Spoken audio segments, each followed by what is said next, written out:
Hi, Grade 9 students! Welcome to Math Like TV. Ngayon po ang video ito, aking tuturo sa inyo addition and subtraction of radicals. Tapusin nyo lamang ang video ito hanggang sa dulo upang kayo ay mayroong matutunan.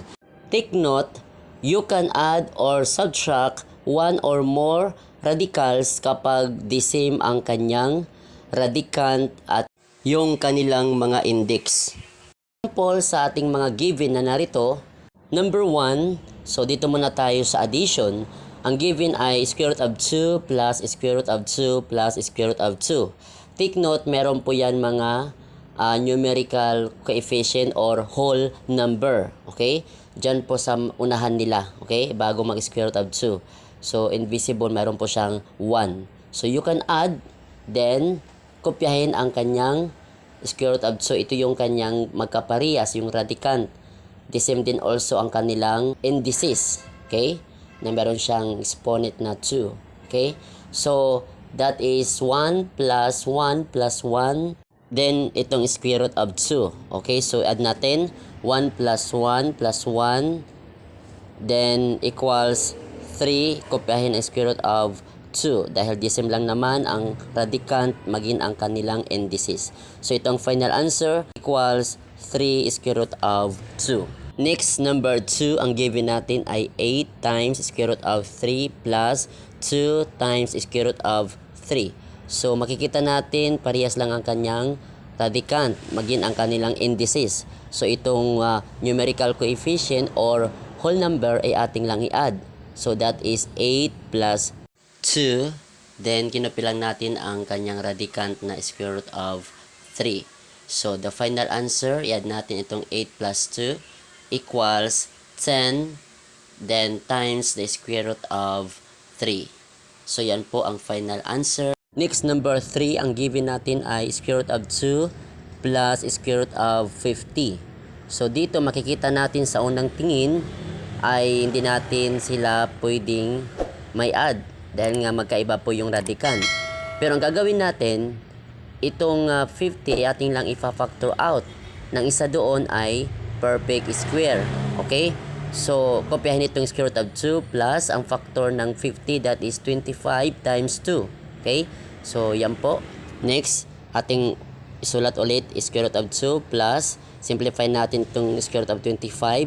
Ito ay 5. So, plus 5. Then, square root of times square root of 2.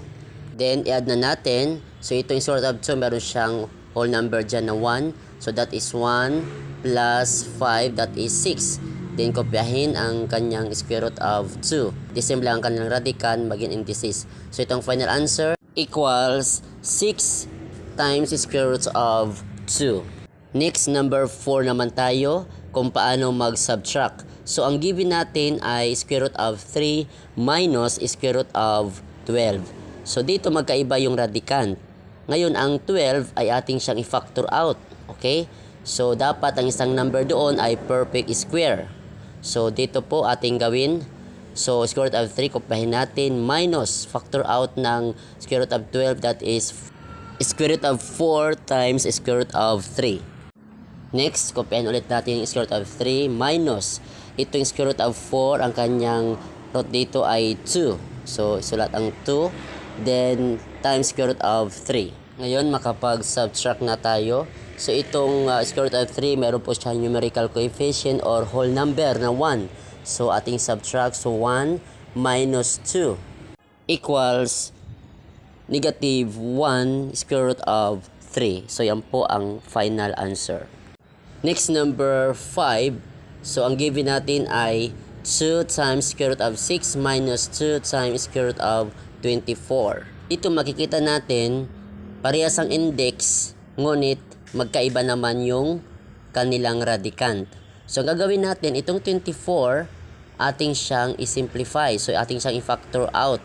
Nang isa doon ay dapat perfect square. Ganito po. So, kopyahin muna natin itong square root of 2 times square root of 6 minus 2. Then, ang factor out ng 24, that is times square root of 4 times square root of 6. Next, ang ating gagawin, ating munang kopyahin itong 2 times square root of 6 minus 2 times ang square root of 4, that is 2. So times 2, then times square root of 6. Ngayon, bago tayo mag-subtract, ating munang i-multiply itong 2 times 2. That is 4. Then, i-minus natin dito sa numerical coefficient or whole number na 2. So that is 2 minus 4, that is negative 2. Kopyahin ang kanyang radicand na square root of 6. So ito ang final answer, that is equals negative 2 times square root of 6. Next, last number 6, ang ating given ay negative cube root of 3 minus square root of 8 minus cube root of 3. Dito ay mayroong naibang radicand at yung index. Ito po yung square root of 8. So ngayon, ang ating gagawin, itong naibang radicand saka yung index, din natin masasama sa pag-add. Okay? So ngayon, ang gagawin natin, itong cube root, negative cube root of 3 at saka yung minus cube root of 3, meron po yan mga numerical coefficient na 1, okay? Or whole number na 1. So, that is negative 1 at saka itong negative 1. So, that is negative 2. Okay, the same sign. So, mag-add tayo. So, negative 2. Then, kopyahin ang cube root of 3. Then, itong hindi na isama natin sa pag-add, kopyahin na lang natin minus square root of 8. So, ang final answer ay equals negative 2 cube root of 3 minus square root of 8. Yan po Kamat Like TV. Kaya ngayon, kung meron kang natutunan, pakipindot naman ang like. At kung bago ka pa lamang sa aking channel, pakipindot naman ang subscribe, maging ang bell notification upang ikaw ay laging naka-update sa mga bagong video ni-upload sa aking channel na ito.